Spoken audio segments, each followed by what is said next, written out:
one of the things we discovered is that while the Edwards family changed the trim in here several times, when any time they would change something here, they would change it there to match. Change it there, change it here to match.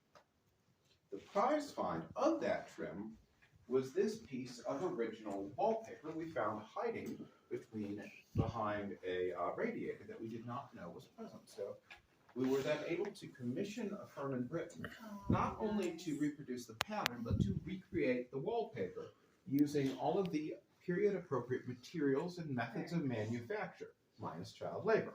And we have accordingly repapered the grand double parlor in this meticulous recreation of the original historic wallpaper. We also commissioned a firm in Pennsylvania to create period-appropriate carpeting using, again, the historically correct materials and means of manufacture, as well as historical patterns from historical pattern books. Now, the nature of carpeting is, of course, you walk on it, so it's more ephemeral, and we do not have any of the original carpeting left to know exactly what the patterns were. However, these pattern books we chose the patterns from are the exact sorts of pattern books that people of the Edwards time flipped through in choosing their patterns. Now, you have already met the nuclear family who lived in this house, but let's start introducing you to the extended family.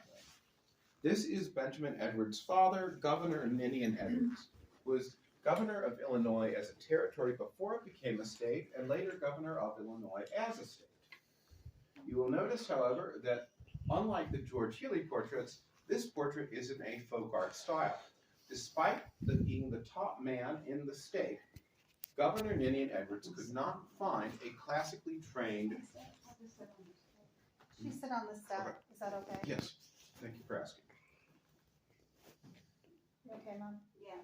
We also can get a folding chair for you. Oh, if you would you want. like a folding chair? It's okay. Well, you might want one as we go along, though, Penny. So let me know. So, despite being the top man in the state, or earlier territory, Governor Ninian Edwards could not find a classically trained artist like George Healy to paint his portrait. Why? Because in his time, unlike his son's time, there were no classically trained artists in Illinois. In his time, Illinois was very much the Wild West frontier. Now, things came up in the world a generation later for Illinois. He had 3 children, all sons. Of course, you've already met Benjamin Edwards, who owned the house here. His other 2 sons were Albert Gallatin Edwards, who you may know by the name of his firm, A.G. Edwards, still very prominent today. And then here, Ninian Wirt Edwards, here with his wife, Elizabeth Edwards. Both of these are, again, George Healy portraits. Their house has long since been torn down to make room for an expansion of the state capitol complex. So it's been torn down over 100 years now. But we have several important furnishings from their house. The most prized of which, in fact, the most prized piece in our entire collection is this. We call it the courting couch. You've already told us what calling cards are or were. Can you tell us what courting is or was? Dating. Yes. And who do you think would have dated on this couch to make it so... And Mary Todd. Yes. That's why we came. That's what she found. She's like, we gotta go there. Let's see it. Did you see the couch, Mom? Yeah. There is a reproduction of this in the Lincoln Museum, actually. Oh. Oh, wow. But this is the original. Look, Yeah, there's but others in it's the here, too. original. Mm-hmm. They're so Now, Wow. to explain the connection, as I said, this is Ninian Wirt Edwards. This is from his house. He was Benjamin's brother. This is his wife, Elizabeth. Elizabeth Edwards was originally Elizabeth Todd of Kentucky There before you she go. married Ninian Wirt Edwards. She had a sister in Kentucky named Mary, who decided to follow her sister and move to Springfield, Illinois, moved in with her sister and by extension with her brother-in-law, Ninian Wirt Edwards. And once she moved in, eligible bachelors from the community came courting on her, and the winning suitor was Abraham Lincoln. Another prominent furnishing we have from that Ninian Wirt Edwards house is this piano, and we call it the Lincoln Wedding Piano. Couch where he courted his wife. We have strong reason to believe that this piano provided the music for the Lincoln's wedding. We do not have specific historical documentation of that. However, we do have specific historical documentation that the Lincolns had a house wedding at the Ninian Ward Edwards house. We also have specific documentation that this was the piano in the Ninian Ward Edwards house at the time of the Lincolns' house wedding. It was a matter of protocol as a social given that if you had a house wedding in a house with a piano, that house's piano provided the wedding music.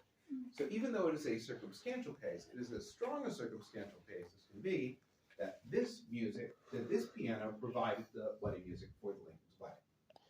We have restored the playability. We don't play it very often, maybe a couple of times a year, including in December for the holidays. But you can hear it playing anytime you like if you buy from our gift shop a CD of it playing Lincoln era tunes. Now, Love it. no house at this time and place, no matter how great, would have had two pianos, let alone in the same room. We have broken with historical accuracy to show this piano, which is simply too magnificent not to show.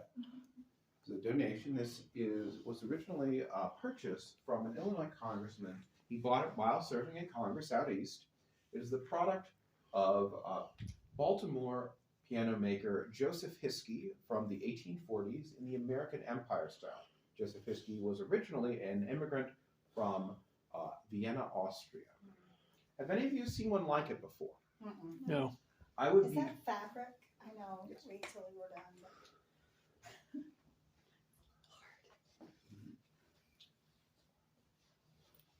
I would be very surprised if any of you had seen one like it, because at most only a handful may still exist, and not that many were made. It was an experimental design that never really took off, called a pyramidal upright piano.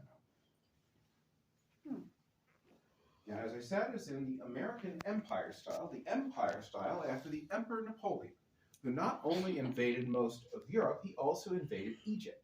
And when he invaded Egypt, he took with him not only soldiers, but scholars and artists armed with notebooks, who then returned to Paris with these same notebooks now full of notes and drawings of Egyptian antiquities, and indeed actual Egyptian antiquities they had looted from Egypt. And this created a massive, unprecedented boom of Egyptomania in European architecture and design as part of that empire style. So you will notice that we have the Egyptian mastaba form here. The trapezoid with the steeply tapering sides that go then up to the flat top with the simply but very pronouncedly out-flaring concave cornice beneath the radical cantilevering lintel atop.